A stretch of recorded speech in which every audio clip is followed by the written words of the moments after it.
குர்ஆனுடைய சூறாக்கள் இந்த அளவு இருக்குது பார்த்தீங்களா, அளவை கவனித்து சில பகுதிகளாக பிரிப்பார்கள். அதில் முதல் 7 சூறா இருக்கு பாருங்க, சபுல் திவால்னு சொல்லுவாங்க, நீளமான 7 சூறாக்கள்னு சொல்லுவாங்க. சூரத்துல் பக்ரால எடுத்துக்கிட்டிங்கன்னா எல்லாமே பெருசு பெருசாக இருக்கும். பக்ரா, ஆல இம்ரான், நிசா, மாயிதா, அன்ஆம், ஆராஃபு, அன்ஃபால் இருக்குது பார்த்தீங்களா. அன்ஃபால் சின்னதாக தெரியும், ஆனால் அன்ஃபாலும் அதுக்கு அடுத்து வரக்கூடிய தௌபா, பராத்துக்கிற சூறாவும் ரெண்டும் சேர்த்து ஜாயிண்ட்.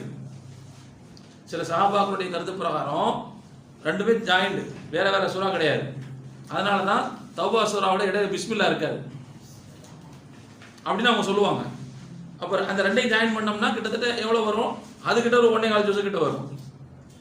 புரிஞ்சா, 1.25 ஜூஸு கிட்ட வரும். அப்போ அப்படி கணக்கு பார்த்தோம்னா இந்த 7 சூறாக்களும் நீளமான 7 சூறாக்கள், குர்ஆனுடைய ஆரம்பத்தில் வரக்கூடிய 7 சூறாக்கள். இதுக்கு அடுத்து உள்ள